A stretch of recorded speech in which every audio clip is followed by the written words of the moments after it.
আসসালামু আলাইকুম, সবাইকে স্বাগতম জানাচ্ছি আইসিটি বাংলাদেশ নিবেদিত। আমি সেমিন মাসুম আছি আপনাদের সাথে। আজকে আমরা কাজ করব সিশার্প প্রোগ্রামিং ল্যাঙ্গুয়েজের আইও লাইব্রেরি ফাংশন নিয়ে। আইও লাইব্রেরি মেথড যেগুলো আছে বা যেই সিস্টেম মেথডগুলো আছে সেগুলো নিয়ে, সেটাকে ইনপুট আউটপুট বলে। সো এটা হচ্ছে বাইরে থেকে কিছু ফাইল নিয়ে কাজ করা, ইনপুট আউটপুটের যে ডিভাইস থেকে কিছু নিয়ে কাজ করা, এই টাইপের জিনিসপত্র নিয়ে কাজ করা। সো এটা অত্যন্ত গুরুত্বপূর্ণ। সাপোজ আপনি একটা টেক্সট ফাইল আপলোড করলে সেখান থেকে আপনাকে ডেটাটা পড়ে দেখাবে, অনেক ইম্পর্টেন্ট জিনিস। সো এছাড়াও আপনি কোনো ফাইল আপলোড করবেন বা অন্য কাজ করবেন, এটার মাধ্যমে করতে পারবেন। সো চলুন আমরা লাইভে দেখি।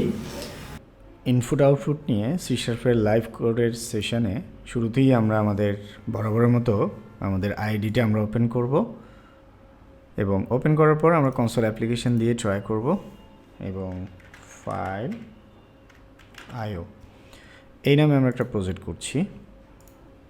এই প্রজেক্টের মধ্যে সবার আগে আমরা যে কাজটা করব সেই কাজটা হলো, আমরা প্রজেক্টটা করছি হচ্ছে আইসিটি বাংলাদেশ থেকে। আমি ইস্টাফিল আছি সাথে আপনাদের। সো শুরুতেই আমরা যে কাজটা করব সেটা হচ্ছে যে আমরা ফাইল নিয়ে যদি কাজ করি তাহলে ফাইলের ক্ষেত্রে যেটা দেখা যাবে সেটা হচ্ছে আমরা শুরুতেই ফাইল যেই লাইব্রেরি মেথডটি আছে স্ট্রিম সেটাকে ব্যবহার করব। ওকে, ফাইল স্ট্রিম যেটা আছে সেটাকে আমরা এফএস নামে নিয়ে নিলাম এবং এখানে হচ্ছে আমরা আরও বেশ কিছু বিষয় খেয়াল করব। এখানে হচ্ছে এটা ডটনেটের নিজস্ব একটা ফাইলের যে লাইব্রেরিটি আছে, ক্লাসটি আছে, সেটি লাইব্রেরি ক্লাস বা লাইব্রেরি মেথড। তো শুরুতেই আমরা এটার অবজেক্ট তৈরি করতে হবে। অবজেক্ট তৈরি করার জন্য আমরা ইতিমধ্যেই দেখেছি কীভাবে অবজেক্ট তৈরি করে এবং সেটার যেই আছে মেথড আছে তার মধ্যে আমরা এখানে বেশ কিছু জিনিস দেওয়া যাবে। সেটা হচ্ছে হ্যান্ডেল এবং অ্যাক্সেস, এই দুইটা জিনিস আমাদেরকে দিতে হবে। তো আমরা আমাদের এখানে যদি এভাবে দিয়ে দিই txt.txt হয় সম্ভবত। ওকে, সো আমরা এখানে এরকম দিতে পারি যে ফাইল ওকে 01.txt। এখন এটার মোডটা কি হবে? ফাইলের অ্যাক্সেস মোড যেটা দিতে পারি আমরা ফাইল মোড আমরা যেটা দিতে পারি সেটা হচ্ছে এখানে আমরা কি সেটাকে ওপেন করব না ক্রিয়েট করব, সেটা আমাদের তো আসলে এই ফাইলটা নাই, সেটা ওপেন অর ক্রিয়েট দুটার যে কোনো একটা করবে, এটা আমরা তাকে বলে দিলাম। এবং বলে দেওয়ার পরে আমরা যে কাজটা করব সেটা হচ্ছে এটার আমরা আগে এই লাইনটা আগে একটু দেখি। হ্যাঁ, এই লাইনটার মাধ্যমে আমাদের এখানে কি হয়। সো চলুন আমরা রান করি। আমাদের প্রজেক্ট রান করেছে এবং এখানে যে ফাইলটা আমাদের এখানে কোথাও ছিল না, সেটা আসলে কোথায় তৈরি হয়েছে বা কী আসল বিষয় এই ব্যাপারে আমরা কিছুই জানি না। সো এটা আমরা কোনো লোকেশন দিইনি, এই ফাইলটা আসলে সে কোথায় তৈরি করেছে।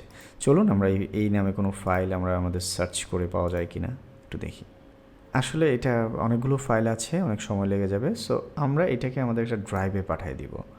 ড্রাইভ বলতে আমাদের যে ড্রাইভটা আছে ডি ড্রাইভ, সেটাতে আমরা পাঠিয়ে দিব। চলুন আমাদের ডি ড্রাইভে এই নামে কোনো ফাইল আছে কি না, এই নামে কোনো ফাইল নেই। এখন আমরা এই নামে একটা ফাইল করতে চাই। সো এটা করার জন্য শুরুতেই আমরা যে কাজটা করব সেটা হচ্ছে আমাদের ডি ড্রাইভ আমরা কোলন দিয়ে দুইটা স্ল্যাশ দিয়ে তারপর আমরা দুইটা স্ল্যাশ দিয়ে তারপর আমরা ফাইল নেম বলে দিতে পারি। সো এটার জন্য দেখি আমাদের এখানে ফাইলটা তৈরি হয় কি না। আমরা দেখতে পাচ্ছি এখানে আমাদের একটা ফাইল তৈরি হয়ে গেছে। ওকে, একটা টেক্সট ফাইল তৈরি হয়ে গেছে। এখন এই টেক্সট ফাইলটার মধ্যে ফাইল যে তৈরি হয়ে গেল, ফাইলের মধ্যে এখন আমরা কিছু ডেটা ঢোকানোর চেষ্টা করব। চলুন কী কী ডেটা ঢোকানোর চেষ্টা করব সেটা এখন আপনাদেরকে দেখাবো। একটা ফাইল তৈরি করলাম, ফাইলের মধ্যে আমাদের প্রয়োজন মতো আমরা কিছু ডেটা দেওয়ার চেষ্টা করব। এখন যদি আমরা এই ডেটাটা দিতে চাই, অর্থাৎ এখানে বড় হাতের এইটা দিতে চাই, তাহলে আমরা fs ডট এখানে আমরা আমাদের মতো করে আমরা এটাকে রাইট বিট করে নিতে পারবো। এখন কত নাম্বার আমরা বড় হাতের এর জন্য আমাদের ASCII কোড হচ্ছে 65, এইটা আমরা দিলাম এখানে। এখন আমাকে ফাইলটা ক্লোজ করতে হবে। সো fs ডট ক্লোজ করে দিলাম।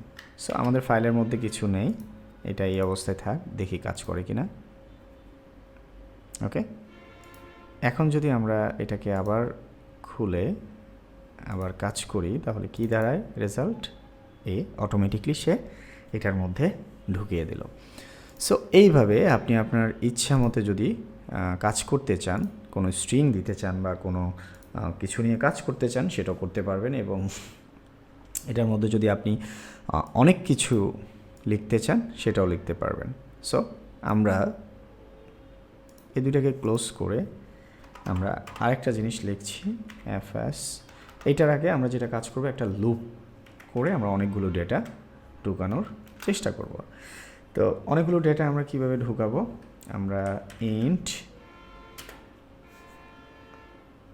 I equal to 65 থেকে আমরা যে বিষয়গুলো আছে সেগুলো ABCD যেগুলো আছে সেগুলো আমরা সবগুলো দেওয়ার চেষ্টা করব।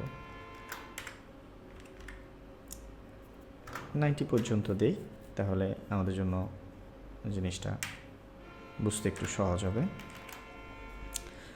এটা হচ্ছে ASCII কোডগুলো আমরা এটার মধ্যে যেই ইয়েটা বলেছিলাম সেখানে আমরা এটাকে শো করাবো। তো এটাকে শো করানোর জন্য আমাদের যেটা করতে হবে সেটা হলো সবসময় আমরা যেটা করার চেষ্টা করব সেটা হচ্ছে এটার মধ্যে আমরা বাইটটা যদি দিয়ে দিই তাহলে অটোমেটিকলি সেটা কাজ করবে। তো রাইট বাইটের মধ্যে এখানে আমরা আর এটা দিব না, এখানে আমরা যেটা করব সেটা হচ্ছে বাইট, এটা দিয়ে দিলাম। সো এখন আমাদের যে বাইটটা আছে সে বাইটটার মধ্যে তার যেই ইন্ডেক্সিংটা আছে সেটাকে দেওয়ার জন্য বলে দিব। অর্থাৎ সরাসরি আমরা আইয়ের ইন্ডেক্সিংটা বলে দিয়েছি এবং আমরা fs ডট ক্লোজ করে দিচ্ছি আমাদের মেথডটা। এখন আমরা যেটা করেছি সেটার যদি রান করি তাহলে সেটাতে কি দাঁড়ায় সেটা আমরা একটু দেখি আমাদের ফাইলের মধ্যে কি আসছে। ওকে, এখানে A থেকে Z পর্যন্ত চলে আসছে, তার মানে এর ASCII কোড কত এখানে আপনারা ইন্টারনেটে সার্চ করলে পেয়ে যাবেন।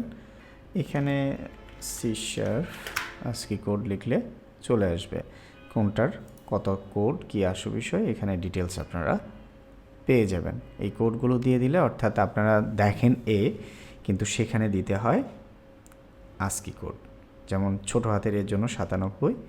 এইভাবে আপনি যদি 34 থেকে একেবারে 255 পর্যন্ত ব্যবহার করেন তাহলে আপনি এই কোডগুলো পেয়ে যাবেন। সো এইগুলো হচ্ছে নাম্বার, এই নাম্বারগুলো দিলে আপনি এটার পেয়ে যাবেন। কিতে অর্থাৎ কিবোর্ডে যেটা চাপ দেন সেটা একটা নাম্বার পাঠায়, ওই নাম্বার অনুযায়ী মূলত সে বুঝতে পারে কোথায় কি আছে। তো এইভাবে হচ্ছে একটা ফাইলকে আপনি রিড করতে পারবেন। এবং যদি এইটাকে যদি আপনি আবার শো করাতে চান, ফাইলটাকে যদি আপনি রাইট করতে চান সেটাও করতে পারবেন। সো আমরা যেহেতু এটা আমাদের শেষ, আমরা এখন এটাকে পড়ব, আমাদের এর মধ্যে কি আছে সেটাকে আমরা পড়ব। তো পড়ার জন্য আমরা যে কাজটা করব সেটা হলো যে আমরা ফাইলটাকে পড়ার জন্য শুরুতেই আমরা ফাইল, এটা তো আমাদের অলরেডি অবজেক্ট তৈরি করা আছে, এখানে তেমন কোনো জটিলতা নাই। আমরা int I equal to 0 এইটা নিয়ে নিলাম, তারপর আমরা while, অটোমেটিকলি সে আসলে বুঝতেছে কি করতে হবে। এইটার মধ্যে আমরা যে ভ্যালুগুলো নিয়ে নিলাম সেটাকে আমরা চেষ্টা করব আমাদের যেই ফাইলের মধ্যে লেন্থটা আছে সেটার আসলে কি দাঁড়াচ্ছে। তো আমরা শুরুতে যদি A থেকে পড়তে চাই, যদি আমরা এইটাকে শুধু রান করি তাহলে console ডট রাইট লাইন, আমরা এখানে শুধু রাইট দিব, তাহলে আমাদের পাশাপাশি জিনিসটা আসবে। এবং এখানে আমরা ক্যারেক্টার দিয়ে প্রত্যেকটা ক্যারেক্টার আলাদা আলাদা করে শো করবে, এবং এটা অবশ্যই আমরা একটু চেঞ্জ করে নিব। এটাকে আমরা যেটা করব I is equal to fs, okay, fs দিয়ে যেটাকে আমরা বলবো readable, READ, read byte যেটা আছে সেটা তুমি প্রত্যেকটা জিনিসকে পড়ো, আর নট ইকুয়াল টু -1 পর্যন্ত। ওকে, সো এখানে যে কাজটা আমাদের করতে হবে সেটা হচ্ছে যে এইটাকে আমাদের আলাদা একটা ব্র্যাকেটের মধ্যে নিয়ে আসতে হবে। এখানে দুইটা কন্ডিশন, এটা একটা কন্ডিশন এবং ওইটা আরেকটা কন্ডিশন, এই দুইটা কন্ডিশনকে আমাদের আলাদা নিয়ে আসতে হবে। সো তাহলে মূলত আমাদের জিনিসটা ঠিকঠাকভাবে কাজ করবে। সো তাহলে আমরা এখানে জাস্ট একটা দিয়ে আমরা যেটা নিয়ে কাজ করেছি সেটার উপরেই আমরা এখন এখানে যে আমাদের আইটা দিতে হবে সেই আইটা আমরা মিসিং করেছি। ওকে, সো এখন যদি আমরা রান করি দেখি আমরা এখানে আমাদের স্ট্রিংয়ে দেখাই কিনা, আমাদের ফাইলের মধ্যে যেটা আছে সেটা দেখালো। এখন এইভাবে মূলত হচ্ছে ফাইলের অপারেশনগুলো আপনারা চালাতে পারবেন, যেটার মাধ্যমে আপনারা স্ট্রিং পড়তে পারবেন, স্ট্রিং রিডার থেকে শুরু করে সব কিছু করতে পারবেন। এতক্ষণ আইসিটি বাংলাদেশের পক্ষ থেকে আমি ইসরাফিল মাসুম আপনাদেরকে দেখালাম C#এর আইও কিভাবে কাজ করে। পরবর্তী ভিডিও দেখার আমন্ত্রণ জানিয়ে আজকের মতো বিদায় নিচ্ছি। খোদা হাফেজ।